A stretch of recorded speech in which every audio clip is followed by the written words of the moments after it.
bisa mengancam siapapun kok. Orang nggak minum ekstraksi pun juga bisa kena. Yang namanya stroke kalau udah kedua kali berarti kan udah apa ya, bahasa Jawa ini kan kebacot ya.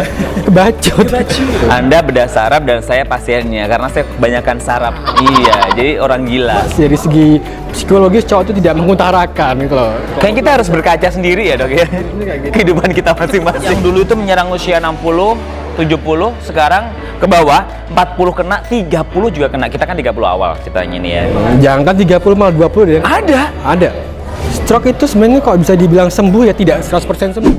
Balik lagi di Amal Bastian Talk, senang sekali saya hari ini kedatangan tamu spesial, sahabat, teman. Saya nemenin dia di pernikahannya dia beberapa tahun yang lalu, tapi saya nggak kawin-kawin juga. Dia yang udah punya anak, saya nggak punya anak sampai sekarang ini. Dan kali ini setelah permintaan berkali-kali, dia punya waktu dan bakal berbagi hal yang tentunya ini ada kaitannya dengan dunia kesehatan. Berhubung dia dokter dan sedang studi untuk melanjutkan spesialisnya, saya culik dari rumah sakit dan saya langsung bawa ke sini. Cuma ada di Amal Bastian Talk. Langsung aja bersama dengan Dr. Ale. Apa kabar, Dok? Baik banget. Alhamdulillah. Sehat semua. Biasa. Pakai seragam lagi. Iya, iya. Totalitas Anda ya. Wow. Sibuk selain di rumah sakit pasti kan studi masih jalan kan? Ambil apa sih? Ambil apa? Kebetulan ya kita ngambil bedah saraf. Saya ambil bedah saraf. Gitu. Anda bedah saraf dan saya pasiennya karena saya kebanyakan saraf. Iya, jadi orang gila gitu kan. Kenapa sih milih bedah saraf? Sebenarnya passionnya itu di neurologi ya, sarafnya. Iya. Cuma di sisi lain saya juga pengen andil tangan, pengen gerak juga. Jadi kayak kenapa nggak menggabungkan antara ilmu sarafnya, neurologinya itu dengan ilmu tangannya, bedahnya. Jadi sekarang bedah dan saraf seperti itu. Dan akhirnya udah jalan berapa lama? Ini udah masuk tahun kedua. Terakhir dong. Oh, masih lama. Perjalanan masih panjang. Berapa? 4 tahun lagi. Berarti kan kalau untuk yang gelar dokter pertama kan 6 tahun. 6 tahun kan? Tambah ini 6 tahun, 12 tahun ya? Ente cari apa sih sebenarnya? Nunggu rontok rambut ini kakak.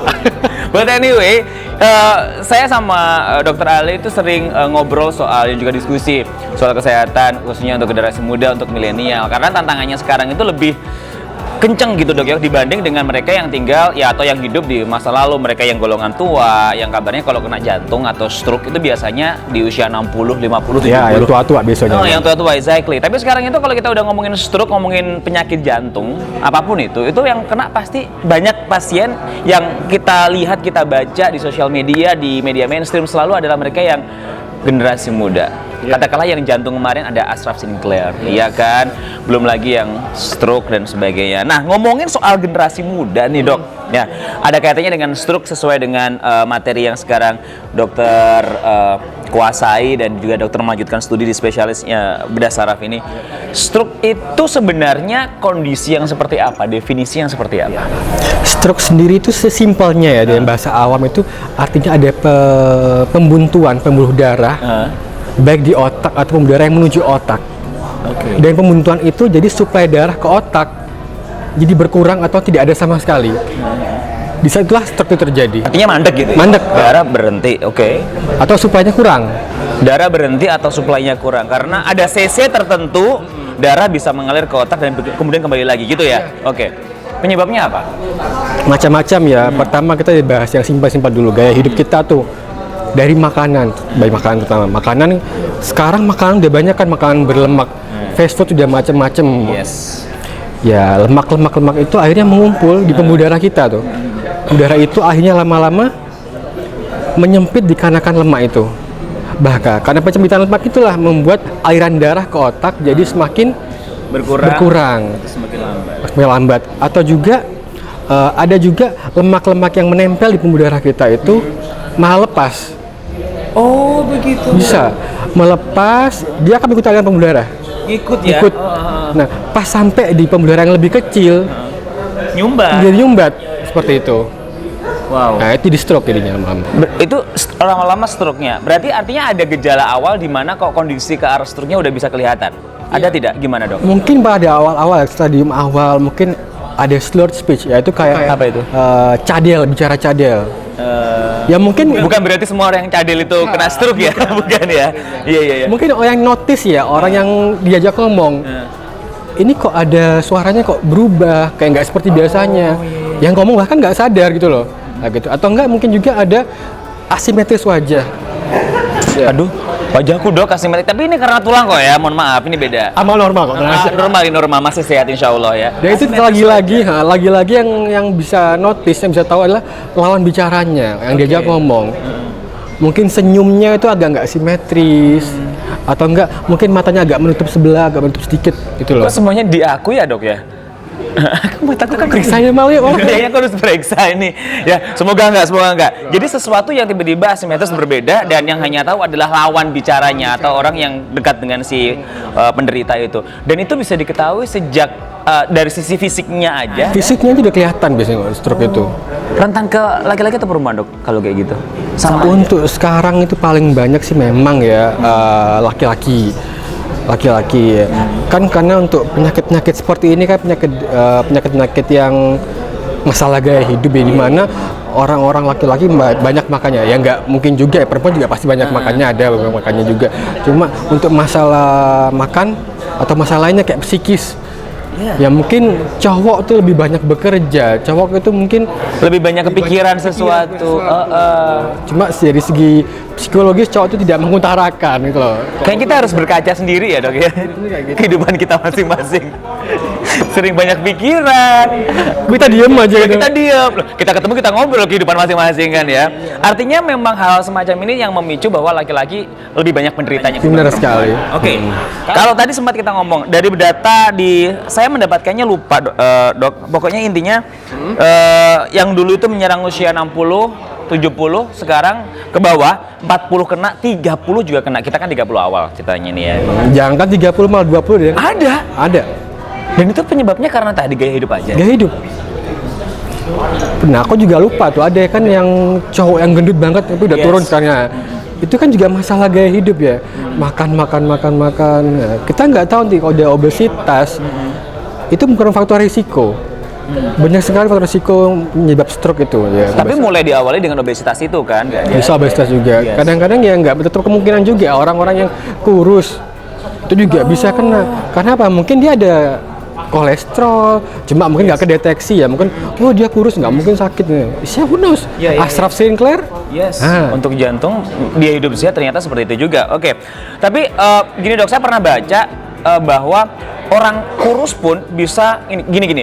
Orang gendut itu lemaknya banyak emang. Kelebihan berat badan dengan lemak banyak, tapi belum tentu kolesterolnya tinggi. Tapi orang kurus bisa saja dia lemaknya nggak kelihatan, tapi kolesterolnya tinggi. Bisa. Dan itu juga bisa menyebabkan ke arah stroke juga, dok. Bisa. Berarti sama aja ya, nggak tergantung postur tubuh ternyata. Nggak tergantung postur tubuh emang. Makanya itu kita harus cek lab rutin ya.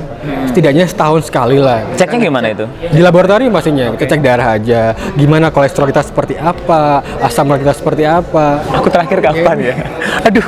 Ya untuk pencegahan aja. Aduh, iya. Aja dulu kita itu ya. Daripada preventif ya, daripada kejadian mending preventif dulu. Tapi di usia berapa kira-kira kalau ancamannya sudah ke anak muda, ke generasi muda 20-30, kira-kira ngeceknya yang tadi bilang setahun sekali itu mulai kapan? Belasan tahunkah udah mulai dicek kolesterol dan sejenisnya atau bagaimana dok? Ya, cuma tidak ada patokan tersendiri ya kapan sebenarnya. Tapi kalau kita udah mulai beranjak remaja, di mana kita udah mulai mikiri bentuk tubuh, mikiri apalah macam-macam ya, itu udah mulailah kita meriksa lab kita, kesehatan kita, lab rutin. Apa jenis stroke itu?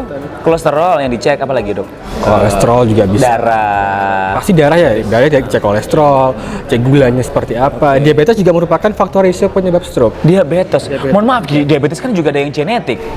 Nah, kalau ada yang genetik, emang sih faktor risiko itu ada yang bisa kita hindari, ada yang nggak bisa kita hindari. Kalau ada genetik ya udah emang nasibnya kena diabetes sudah dari lahir, dari kecil udah kena diabetes tipe 1 itu. Kalau udah emang diabetes tipe 2 kan memang bisa kita hindari itu. Itu dia. Nah, itu dia. Kalau bawaan bisa dihindari dengan dengan kehidupan gaya hidup yang lebih baik, yang sehat agar tidak jadi diabetes tipe 2 gitu ya. Bukan begitu, Amal. Tapi gimana? Diabetes tipe 1 itu emang dari lahir. Oke. Dan itu akan terus ada sampai dia mati. Obatnya adalah ya dia harus jaga makanan, dia harus mengurangi konsumsi gula. Nah, diabetes tipe 2 itu baru terdiagnosa setelah ada gejala-gejala. Mungkin waktu dia masih kecil nggak ada diabetes, nggak ada masalah. Cuma ternyata waktu masih kecil dia mungkin agak semakin gede, dia makannya mulai nggak kekontrol tuh. Ya itu. Nah itu ternyata tubuh udah nggak bisa mentoleransi gula yang ada di tubuh kita sendiri. Jadilah diabetes tipe 2. Insulinnya udah nggak mampu lagi gitu loh, udah tidak adekuat untuk melawan gula. Dan tadi dokter bilang kalau diabetes juga bisa memicu untuk stroke juga. Bisa. Yang saya tahu cuma kelebihan lemak, kolesterol, darah rendah, darah tinggi, kayak gitu dok. Kita main logika aja Mal ya. Orang dengan diabetes tipe 2 biasanya kan pada orang-orang yang obesitas atau enggak makannya tidak terkontrol. Nah, dengan makan yang tidak terkontrol itu kan pasti ada kemungkinan dia juga mempunyai sakit kolesterol. Oke. Itu dia. Arahnya kemana-mana ya. Kalau Ini kemana-mana itu. saya pernah baca juga kalau misalkan kita itu tergantung dari apa yang kita makan. Yes, Kita itu exactly. tergantung dari seberapa besar lingkar perut kita.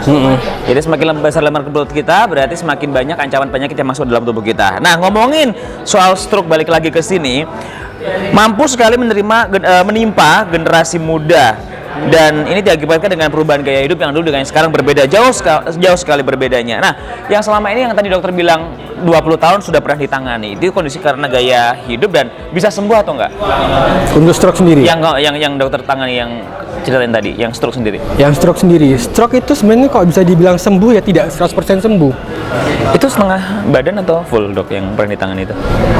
Bisa ada yang setengah badan, ada yang setengah full. badan, Ha. oke. Yang pasti kita kan multidisiplin ya untuk menangani stroke itu tidak hanya dokter spesialis saraf atau dokter spesialis bedah saraf. Siapa aja yang harus terlibat? Kita ada dokter saraf pastinya, dokter bedah saraf kalau emang dia ada intervensi di operasi. Dan dokter spesialis rehab medik. Untuk setelah waktu dia dioperasi atau tidak, setelah obatnya sudah masuk dan dia udah mulai ada perbaikan, dia kan pasti akan belajar menggunakan tangan yang agak lemah itu, diperkuat dengan menggunakan memegang bola, ada latihan-latihan rehab medik. Oh iya. Bahkan dengan fisioterapi dari rehab medik. Nah, itu juga. Dan masalah gizi, spesialis gizi juga ikut andil untuk masalah makannya. Banyak lini yang terlibat Banyak ya. yang terlibat akhirnya.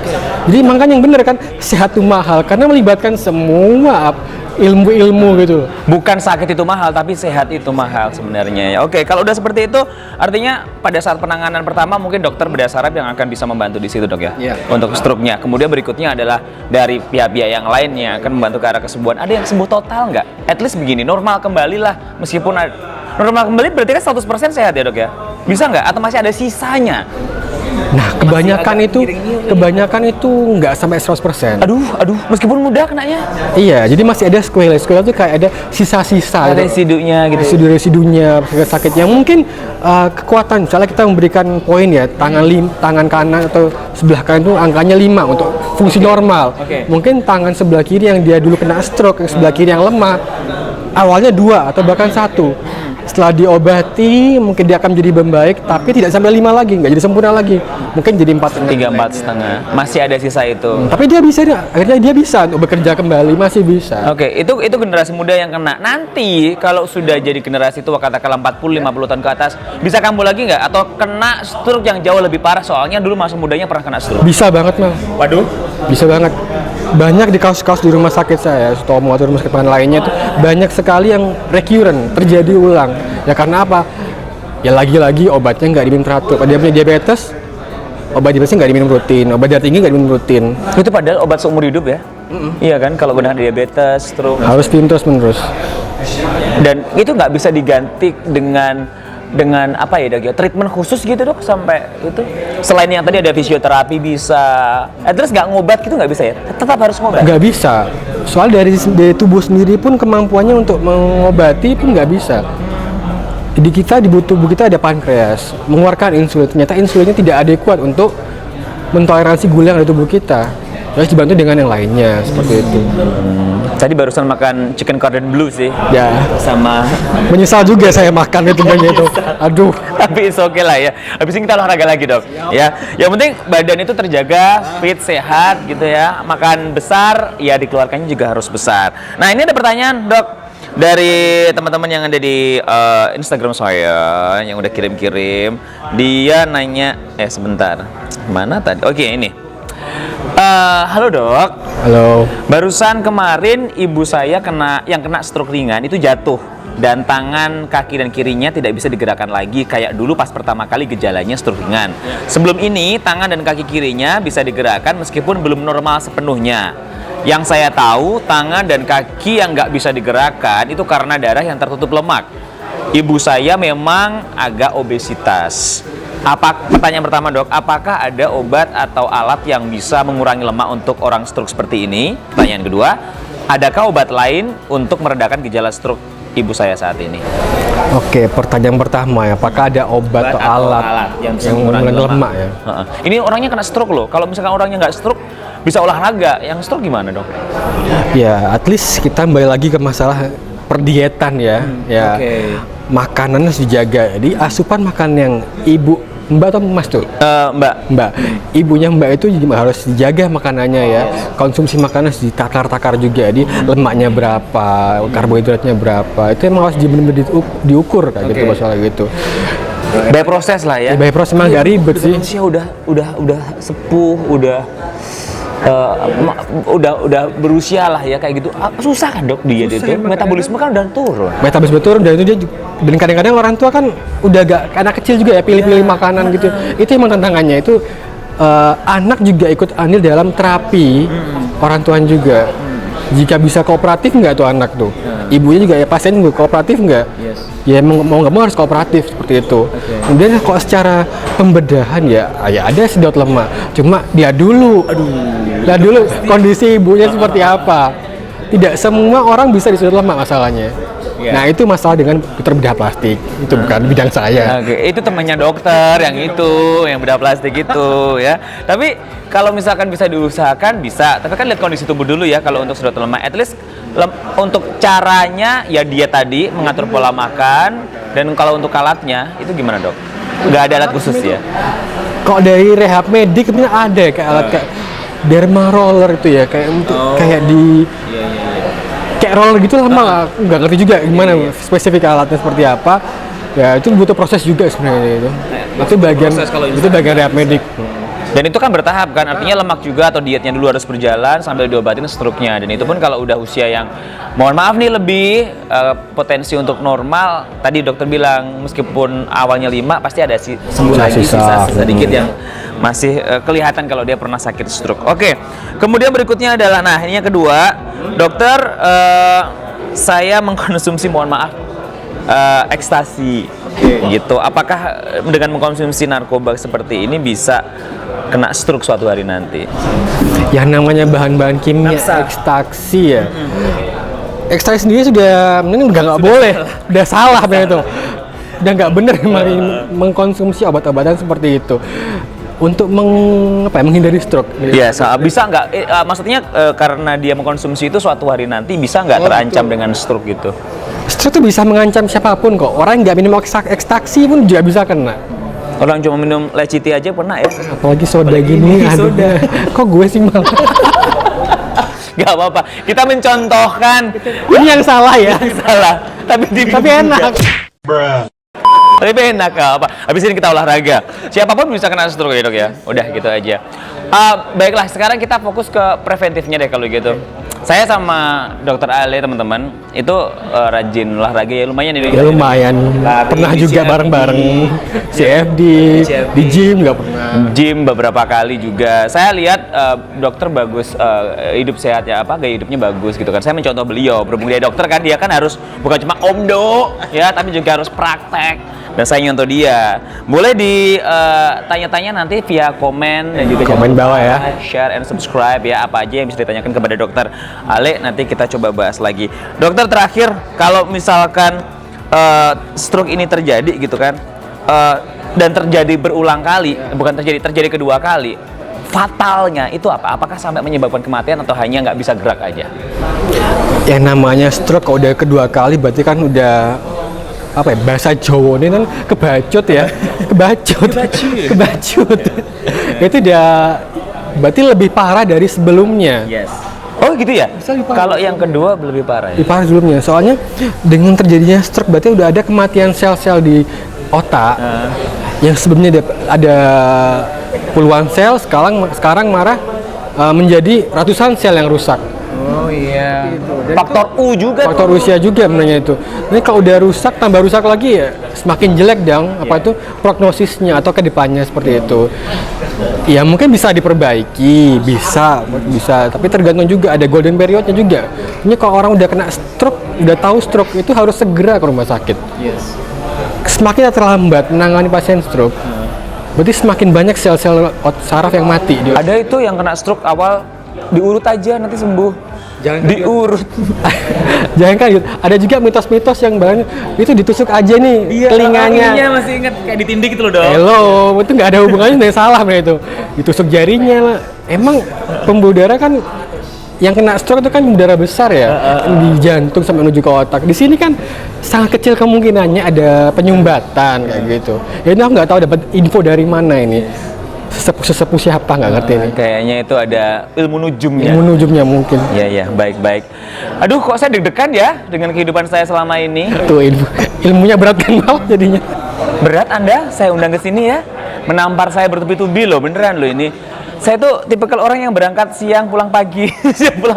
Hidup udah nggak sehat ya. Tapi demi apa? Demi konten, Dok. Kalau kayak gini kan berbagi untuk teman-teman yang ada di manapun Anda berada. Baiklah kalau gitu, episode berikutnya kita akan membahas tentang trauma kepala ya, Dok ya. Siap. Kita masih bersama dengan Dr. Ale, tapi jangan lupa untuk episode kali ini di like dulu, subscribe terus, share, like, komen. Jangan lupa di situ ada loncengnya, diklik loncengnya. Nanti kalau kita ada updatean baru langsung ketemu lagi di episode berikutnya. Cuma di Amal Bastian Talk. Dah.